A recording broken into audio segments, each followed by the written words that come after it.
Assalamu alaikum, dear students. This is our second session on the sub-equilibrium impingement syndrome.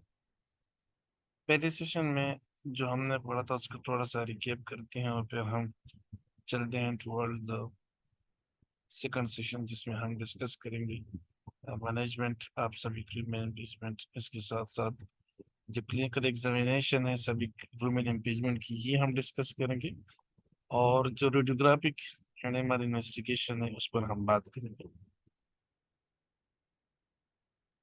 तो initially जो हमने सब जब पिछले सेशन में हमने एक्सटर्नल इम्पीचमेंट और इंटरनल इम्पीचमेंट की बात की थी और ये भी साथ डिस्कस किया था कि इंटरनल एक्सटर्नल की भी जो है सब टाइप्स होते हैं। एक्सटर्नल की जो सब टाइप्स है दे आर द सब इक्रूमियल और द सब कोराकाइट इम्पीचमेंट। और सब इक्रूमियल जो है ये हमारा आज का टॉपिक है, तो हम डिटेल से जो है सब इक्रूमियल के बारे में बात करेंगे। फिर हम देख रहे हैं इंटरनल इम्पीचमेंट की भी जो है types होते हैं, and these are two types which are the posterior superior and the anterior superior subtypes of the internal impingement. Internal impingement mostly जो है ये overhead through athletes में होते हैं, जबकि external impingement जो है ये स्पेसिफिकली ओल्ड एज में ज़्यादा कॉमन होते हैं और जो सब इक्रूमियल बर्साइटस है उनके साथ इनका वही सिचुएशन है। So these were the posterior superior impingement जो हमने डिस्कस की थी। Then we discussed the classification of the shoulder impingement, anterior subacromial impingement, posterior subglenoidal impingement, और इसके हमने जो है फिर पॉसिबल काजेज और अदर उसकी जो इम्पोर्टेंट पॉइंट्स है उसके बारे में और हमने डिस्कस की थी।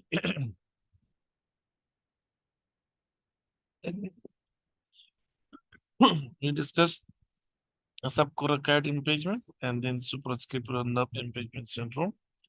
यहाँ पे ये जो है इम्पोर्टेंट था कि this is one of the posterior impingement syndrome.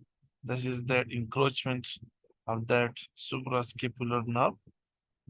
There are two notches. यहाँ पे दो जगहों पे ये निकलती हैं. It is the transverse scapular ligament, and this ligament is known as the sphenoglenoid ligament. Mainly when this nerve is compressed, this is that place, the sphenoglenoid ligament. And इस ligament के हाइपरट्रॉफी या calcification की वजह से ये nerve जो है ये एम पे जो कंप्रेस हो सकती है, जिसकी वजह से जो है कुछ जो सिम्टम्स आएंगे, तो that would be called as the suprascapular nerve impingement syndrome. This is one of the example of the posterior impingement syndrome. Then we discuss the subacromial impingement syndrome. Subacromial space discuss किया था, and these were the structures which are present in the subacromial space.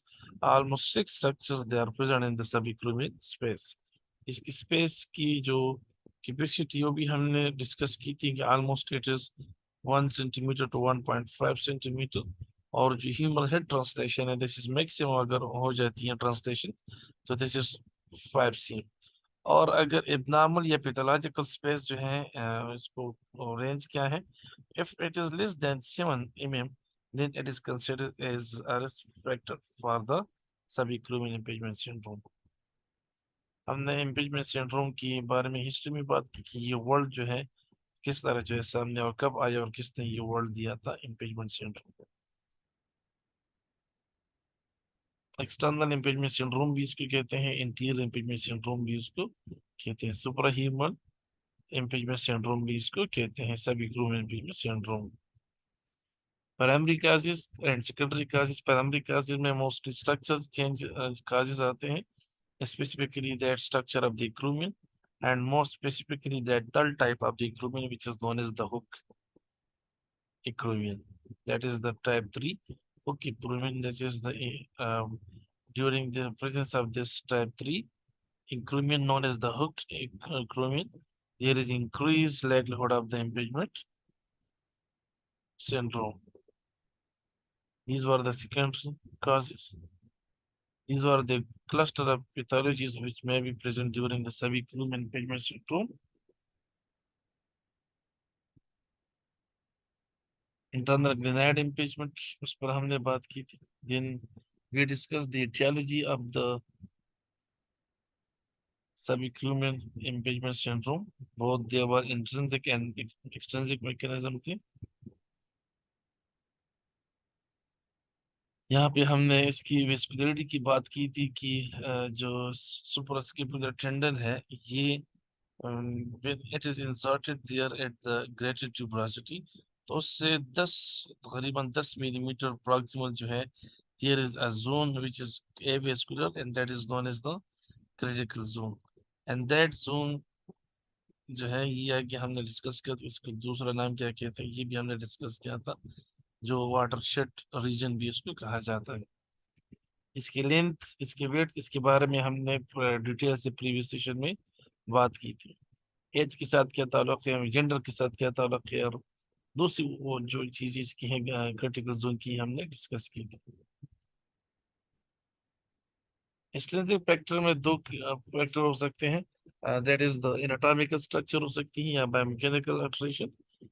Anatomical तो already हम पिछले भी discuss की थी कि osteoarthritis पर हो सकती है, सभी क्रोमियल एंड एक्रोमियो क्यूबिकुलर जॉइंट्स में भी हो सकती है ऑस्टियोआर्थराइटिस पर, और यह जो है एक्रोमियल शेप जो है, this is may be the anatomical structure.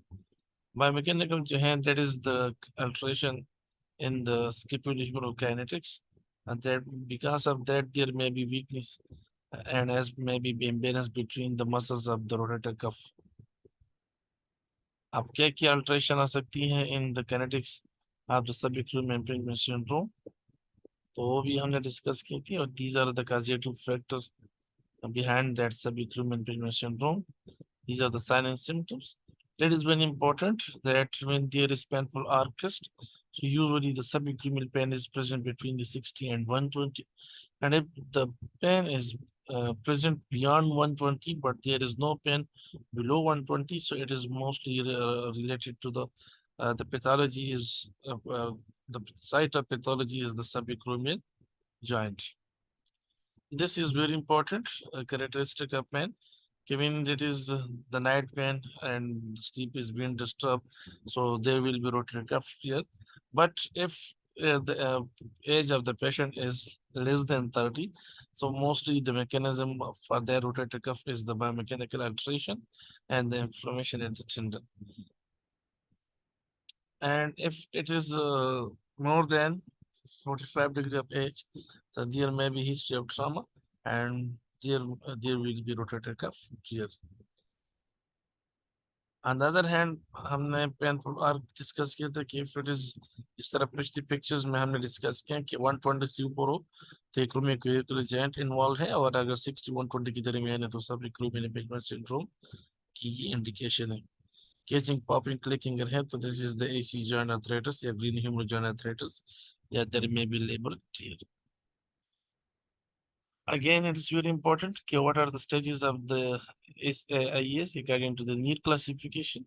If edema and hemorrhage is present and the age is less than 25 years, so that will be stage 1. If the age is between 25 and 40 and there is fibrosis and tendinitis, that will be stage 2.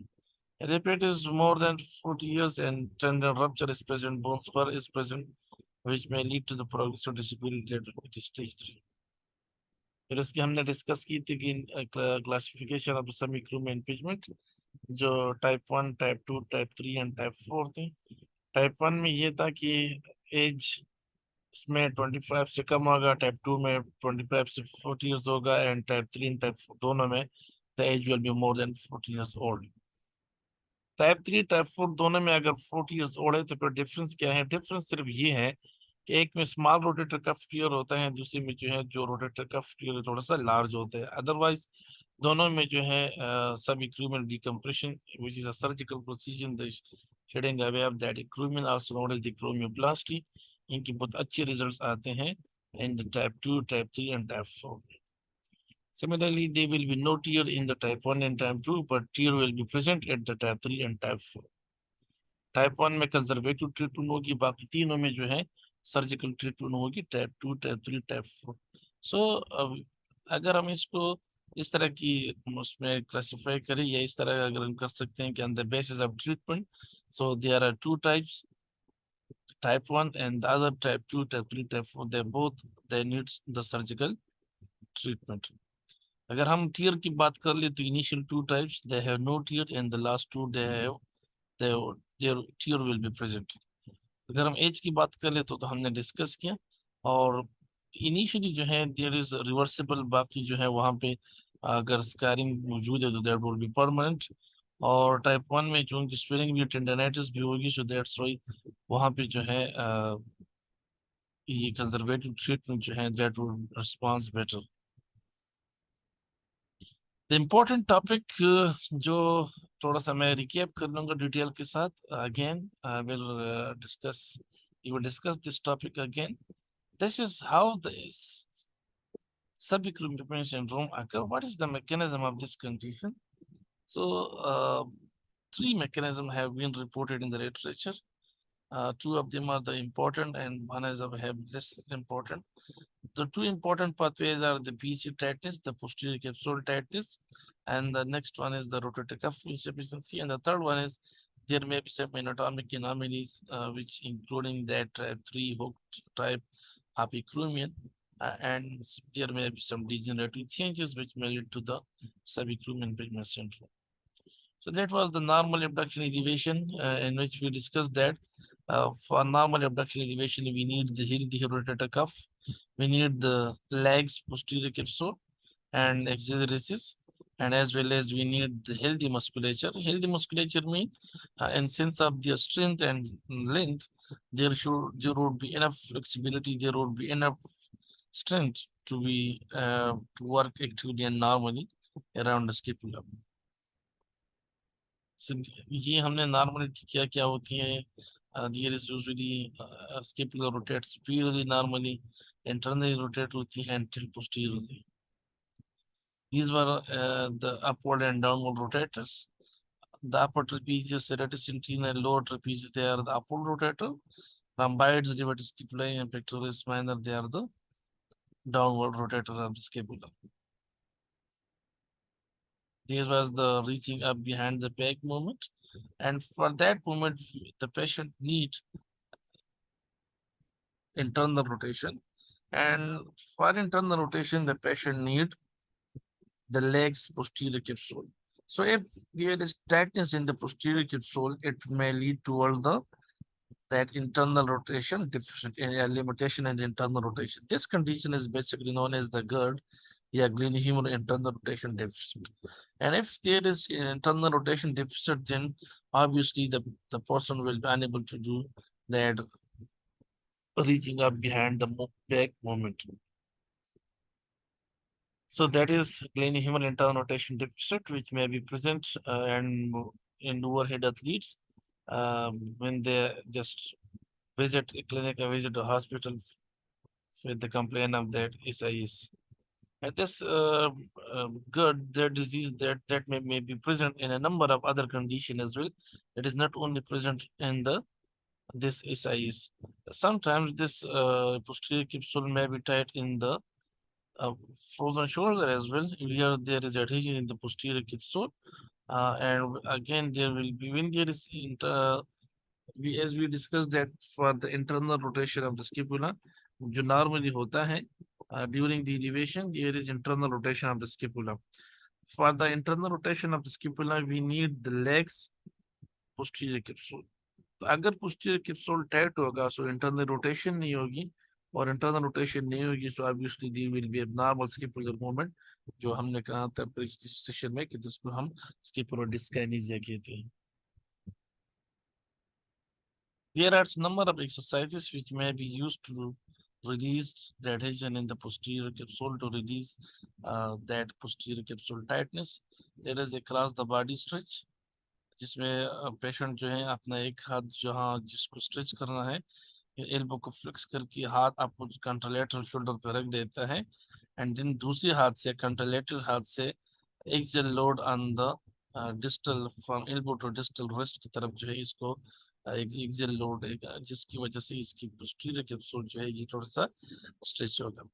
इसके अलावा the best treatment for releasing that posterior capsule is the sleeper stretch, जिसमें से side line पे होगी वहाँ पे that is exercise routine. So these are the two commonly used exercises, and they have very beneficial in releasing the posterior capsule.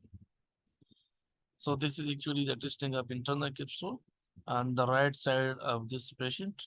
The patient is unable to do that normal 90 degrees of internal rotation because of that posterior capsule tightness. On the other hand, that is 90 degrees of internal rotation in the 90 degrees abduction.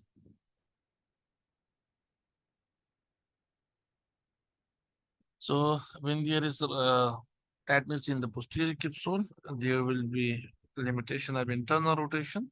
And if internal rotation is limited, so obviously there will be some compensation by the scapula, which will result in the abnormal movement. And that abnormal movement of the scapula is termed as the scapular dyskinesis. Then we discussed that there are three types of scapular dyskinesis. They are very important examination point of view. Type 1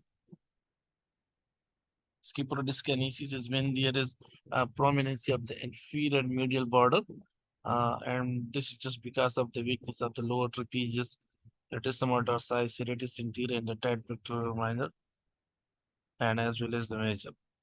Type 2 is one of the common type of this scapular dyskinesis, in which there is prominence of the entire medial scapular border, and this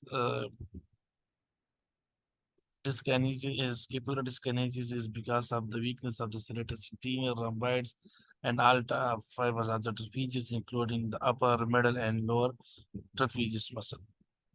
Type 3, when there is superior middle scapular border, and this type 3, the scapular dyskinesis, this indicate the overactivity of the levator scapulae and imbalance between upper and lower trap forescapula. We discussed this in detail. These are the muscles which would be tight and short during the chronic cases of the subacromial impingement, which include the pectoralis minor, the subclavius, and levator scapulae. The second mechanism was the rotator cuff failure.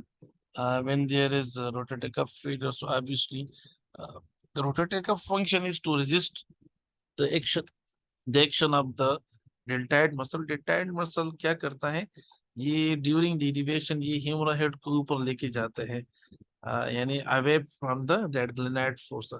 तो rotator cuff क्या करते हैं, ये opposite of that deltoid muscle, ये humeral head को compress रखते हैं, ये विद इन द ग्लेनाइड फोर्सा रखते हैं. तो अगर एक सिचुएशन में किसी भी तारीजी में ये रोटेटर कफ मसल कमजोर पड़ जाती है, वीक हो जाते हैं, तो देन या उसमें कोई टेंडनाइटिस टेंडनोसिस या कोई रप्चर स्ट्रेन हो जाती है, तो ऑब्वियसली फिर वहां का जो superior translation of the human head है just because of the action of the tide, उसको काउंटर बैलेंस की लिए कोई मसल नहीं होगी. तो इसलिए जब रोटेटर कफ फेलियर होती है, सो ह्यूमन हेड की ट्रांसलेशन ज्यादा होगी, which may again lead to the subacromial impingement syndrome. So this is one of that mechanism that how the subacromial impingement syndrome occurred. Then the last mechanism, which was the anatomic anomalies, that is when there is abnormal acromial structure is present and some degenerative changes. Specifically, this mechanism that degenerative changes, they may be the cause of the mechanism of the subacromial impingement syndrome in the elder people, just above 50 years of age, 60 years of age. These are the source of pain in the subacromial impingement syndrome. As we have discussed in the previous session, as well as we recap in this one, that subacromial impingement syndrome is actually not a single diagnosis, it is a cluster of pathologies, and that's why a number of structures that may involve in the SIS, including the tendon of rotator cuff, the muscle of rotator cuff, long head of bicep, subacromial bursa, deltoid muscle, rhomboids, serratus anterior, and adhesion between the fascia and the posterior capsule tightness, and the neurogenic pain, and all of them are for them, or maybe a single one may be present. This one is very important, which there is a complex diagram which showing the key components in the vicious cycle of the subacromial impingement syndrome. थोड़ा सा again मैं बताता चलूं कि what we mean by the vicious cycle. Vicious cycle जो है ये होता है कि जिसमें से एक अगर दूसरी चीज को काज करता है, सो द सेकंड जो काज होती है वो खुद इफेक्ट को और भी मोटिवेट करेगा। यानी अगर ए जो है ये बी को काज करता है, तो be will again motivate to increase the A. So A is causing the B, B is causing the A is again causing the B, B is again causing the A. इस तरह ये चलता रहता है।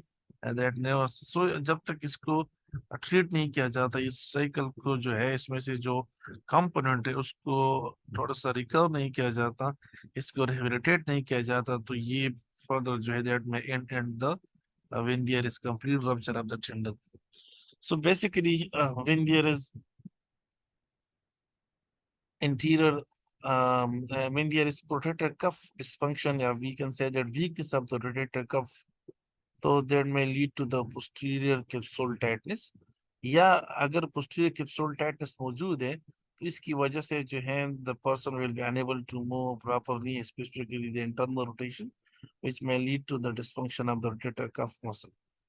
अब अगर रोटेटर कफ वीकनेस मौजूद है, तो उससे क्या होगा, वो जो हमने डिस्कस किया कि जो काउंटर बैलेंस करता है वो काउंटर बैलेंस नहीं कर सकेगा, और ये डेल्टाइड जो है ये ह्यूमन हेड को ऊपर खींचेगा, तो that's why that will lead to the anterior superior translation of the humeral head. इसी तरह पोस्टीरियर कैप्सूल टाइटनेस जो है सिर्फ उस ये रोटेटर का फिटनेस खास नहीं करता, बल्कि जब पोस्टीरियर कैप्सूल टाइट हो जाता है तो उसकी वजह से सपोज इंटरनल रोटेशन डिफिशिएंट होगी, लिमिट होगी, तो जब वो लिमिट नहीं होगी which is actually required in the normal elevation, तो अगर इलिवेशन के दौरान इंटरनल रोटेशन प्रेजेंट नहीं है तो उसकी पिला ने तो कुछ कंपेंसेट करना है इस मोमेंट की जगह, तो ये जो एक्स्ट्रा मोमेंट होगी या इसका अपोजिट मोमेंट होगी during the compensate this posterior limitation of that internal rotation. So there will be some abnormal movement. That abnormal movement is known as the scapular dyskinesis. ये scapular dyskinesis जब हो जाता है, so again it may lead to the rotator cuff weakness, या जो है इसकी वजह से क्या होगा, जो suppose the upper trap and the lower trap के जो फोर्स कपल है, ये थोड़ा सा अल्ट्रेशन उसमें आएगी। सिमिलरली जब ये अल्ट्रेशन आएगी, तो ये अल्ट्रेशन जो है इंटीरियर सुपीरियर ट्रांसलेशन का भी वजह हो सकती है, to increase that anterior translation, anterior superior translation, as well as again this force couple will further weak the rotator cuff muscles.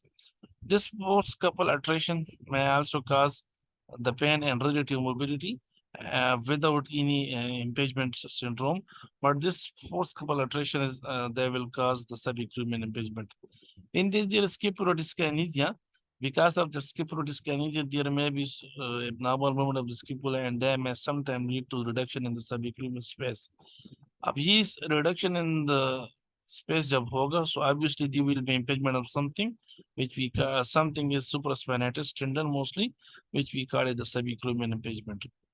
ये जो रिडक्शन सबक्यूबियल स्पेस है, ये सिर्फ स्किपुलोडिस्किनेसिया से नहीं होता, बल्कि ये जो है जब ह्यूमरल हेड नॉर्मल से ज्यादा जो है सुपीरियर ट्रांसलेट होता है, उससे भी जो है ये स्पेस की नैरोइंग होगी। तो जब नैरोइंग होगी स्पेस की, so there may will be impingement of the some tendon, specifically supraspinatus tendon, so which we call it the subacromial impingement.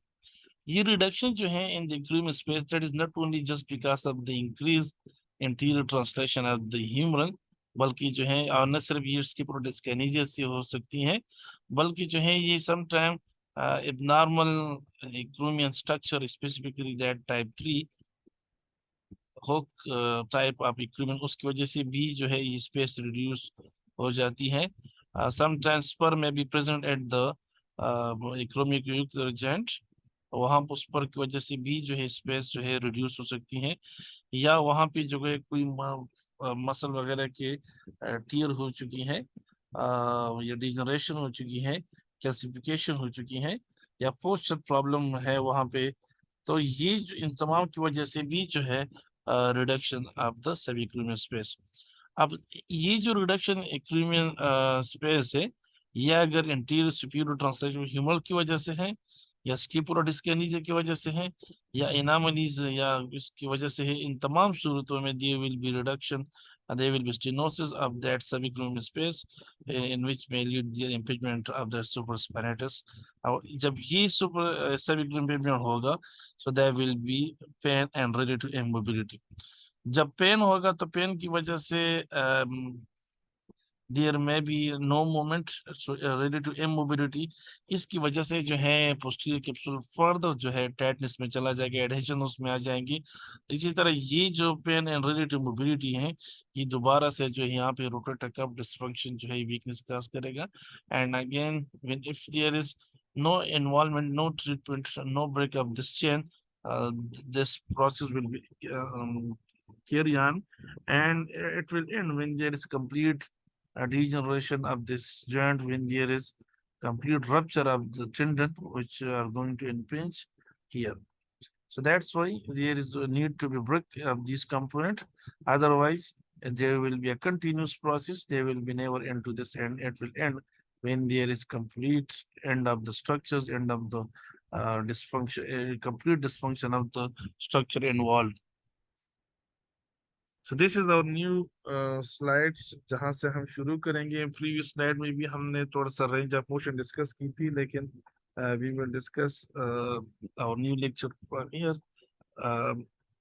Range of motion जो है important जो है, there are two types of that range of motion. One is that anatomical range of motion, the other is the functional range of motion.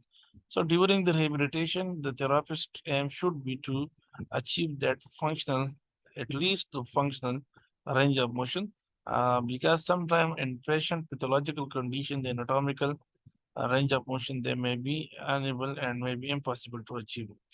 So normal जो movement होती है shoulder की flexion movement, that is 180, in which 120-degree contribution is from the glenohumeral joint and the remaining 60-degree contribution is from the scapula.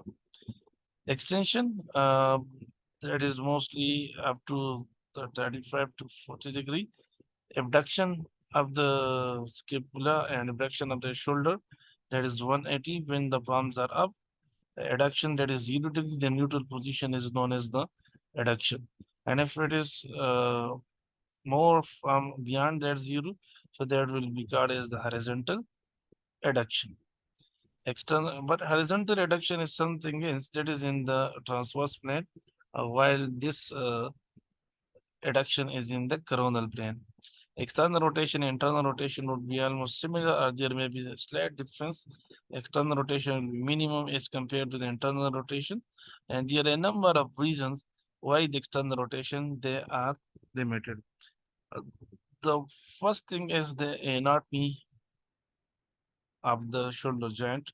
Shoulder joint is the glenohumeral joint is weak, and it is mostly present in the interior direction as compared to the lateral. That is not in that exactly lateral position. That is weak somehow in that slightly in interior and more in the lateral position. So that's why that orientation, that structure, and that arrangement of this glenohumeral joint that causing some external rotation, limitation to the external rotation. The second reason why the external rotation that is limited than the internal rotation, that is when there is external rotation, the greater tuberosity of the humerus that will go posteriorly and superiorly, because when there is external rotation, there will be downward rotation of the in the orthokinematic, there will be downward rotation of the humeral head, and that will lead to the superior as well as the posterior translation of the greater tubercle.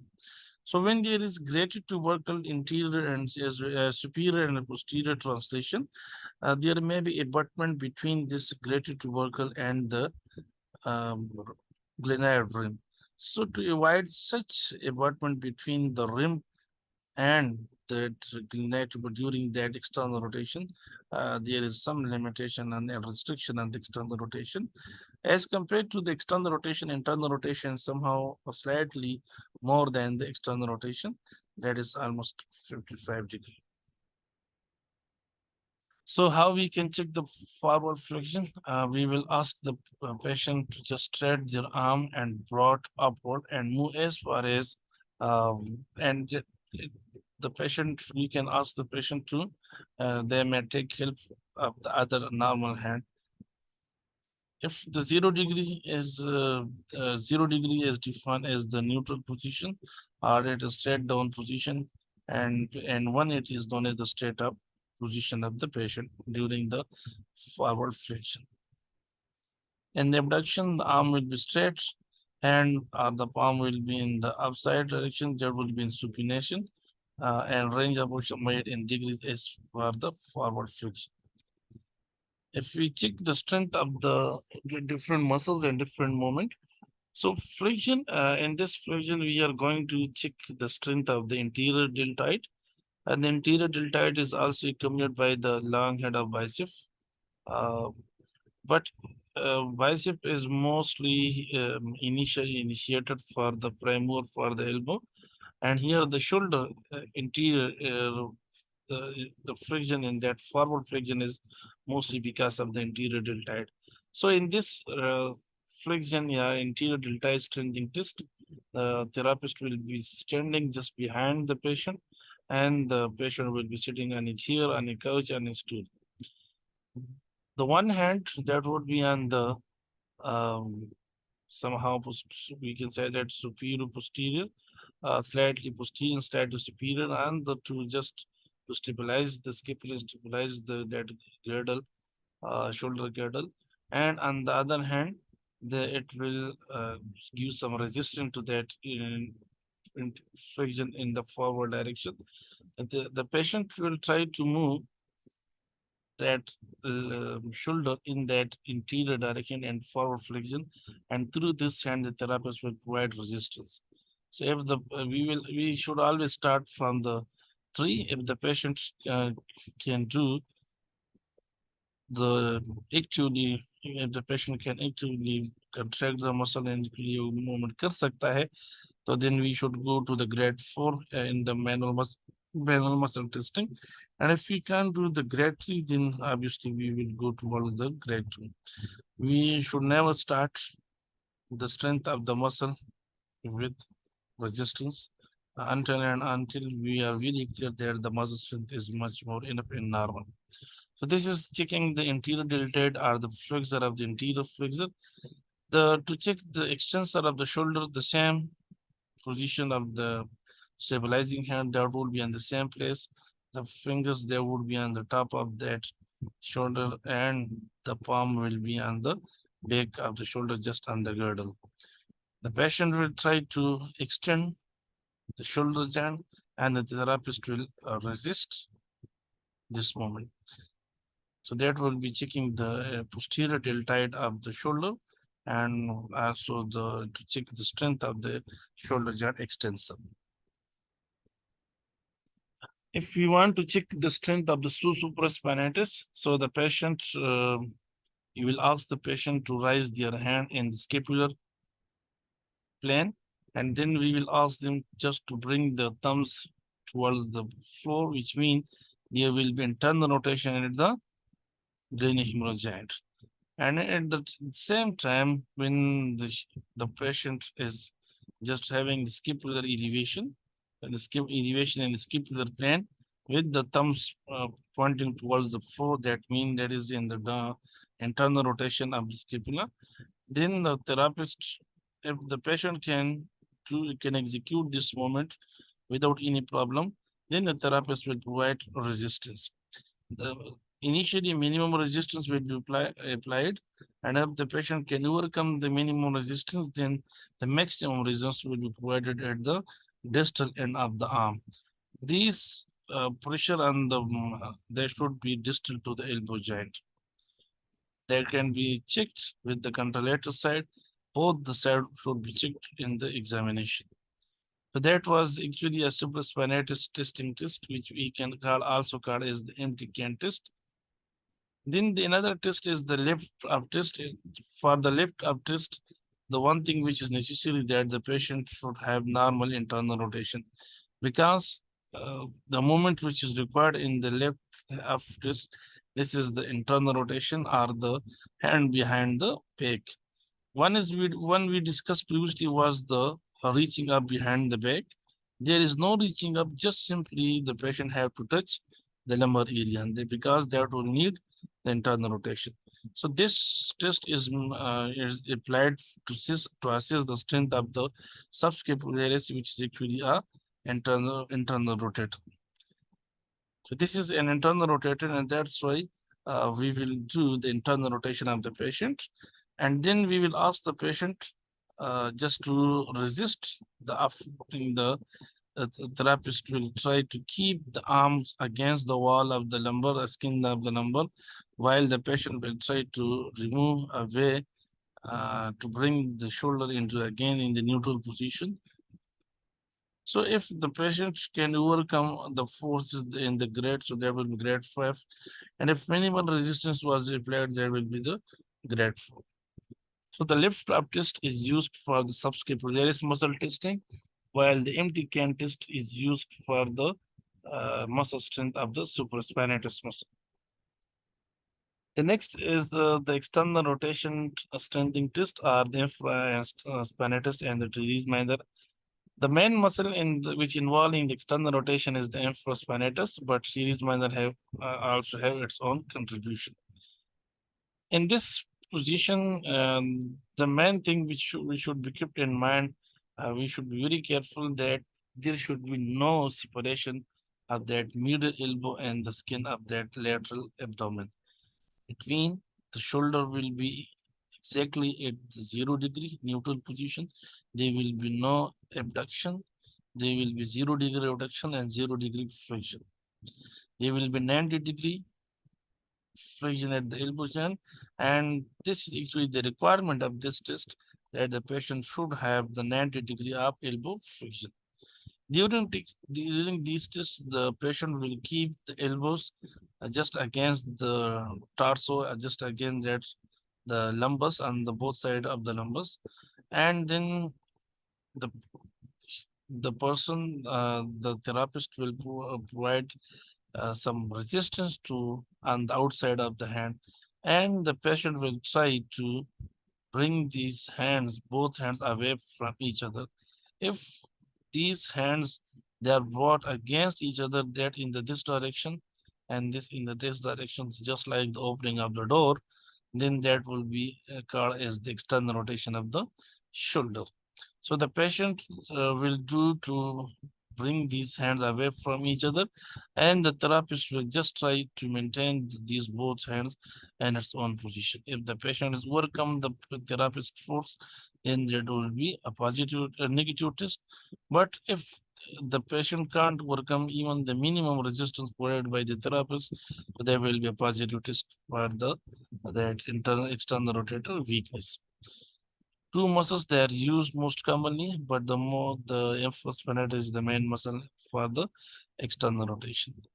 For the internal rotation, there is single muscle which is subscapularis. The same position of the patient would be present there. 90 degree of the elbow flexion is also required for the this moment checking, and the patient will try to keep the elbows just against the torso, just against the top of the that lumbus.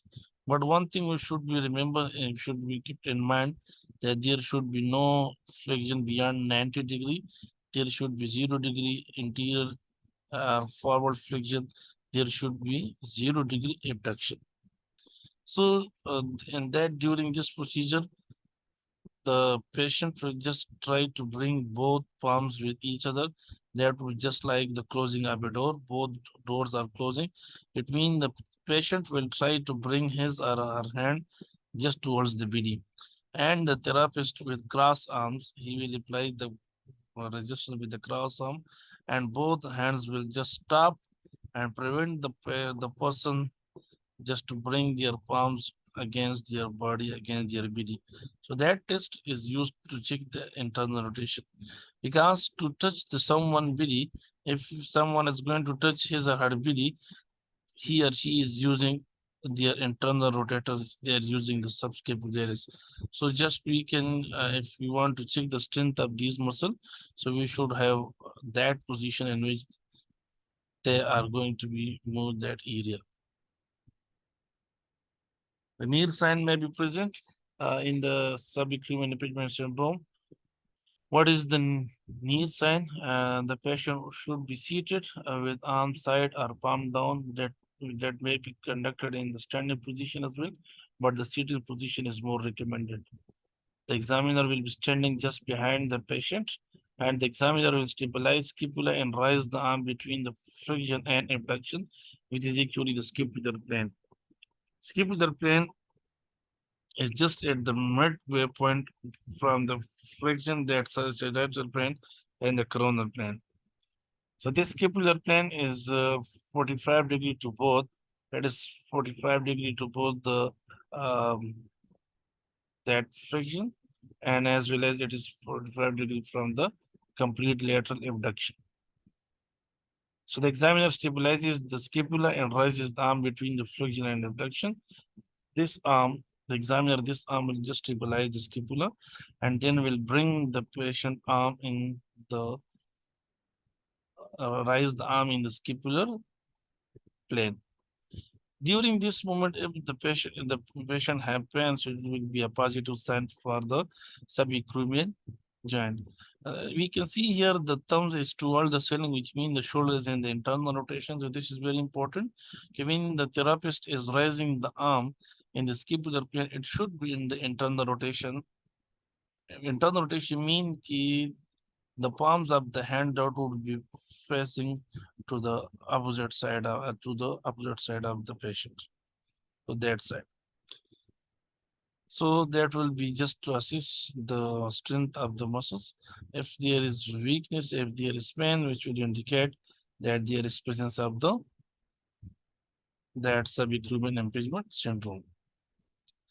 This is the Hawking test. During the Hawking test, again, the examiner will just stabilize the scapula and then will forward flex the shoulder to 90 degree. As we can see here, it's in 90 degree up into forward flexion.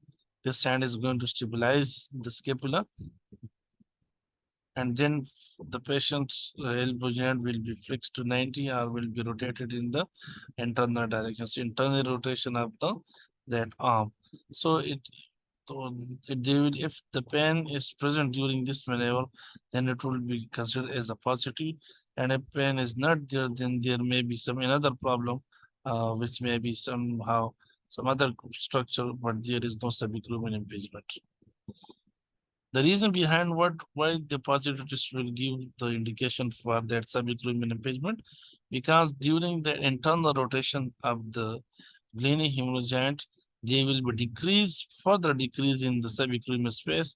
And if the space is being reduced by some pathological condition, so during that internal rotation of the shoulder, there will be more decrease in the pain, which may lead to the impingement of different structure, specifically supraspinatus. If we talk about the medical imaging, so radiographs can be used, ultrasound they should be used and can be used, MRI they are the gold standard for assessing the subacromial impingement syndrome. As we can see that subacromial syndrome is a dynamic condition and there is no such pathognomonic indicators. So what we mean by the pathognomonic indicators? Pathognomonic indicators mean these are the group of cluster of those symptoms. Okay, when these symptoms are present in a cluster group of symptoms they are present, they will directly indicate to a disease, specifically just for example, when there is a decrease in the joint space, there is decrease in the anterior flexion and the abduction, as well as there is decrease in the external rotation, as well as the patient is unable to do the hand behind the back and hand behind the head. So this will occur this will indicate that the person is having the adhesive capsulitis. Imaging features both shown in the symptomatic and asymptomatic patients. So it doesn't mean if there is abnormal imaging findings, so it doesn't mean the person may have symptoms. Sometimes the MR and the radiographic finding may be positive in the patient who have no symptom of the subacromial impingement syndrome. Imaging, they are able to detect here but can't confirm the impingement, describe the respective part of the SIS. Radiographs, basically, we check the acromion index and the critical shoulder angle. What does we mean from the acromion index and the critical shoulder angle? We will discuss them in the upcoming slide. Uh, that these both can be assessed on the radiographs. On the ultrasound and the MRI, especially the tendon tissue, they can be checked. And the MRI, important thing which should be checked, that is the bone marrow edema, which can't be checked through the ultrasound or the radiographs. Similarly, joint effusion there can be easily identifiable on the MR as well as the intra-articular abnormalities. So, so first of all, we will discuss the acromial index. And this acromial index can be assessed at the anterior posterior radiograph of the shoulder.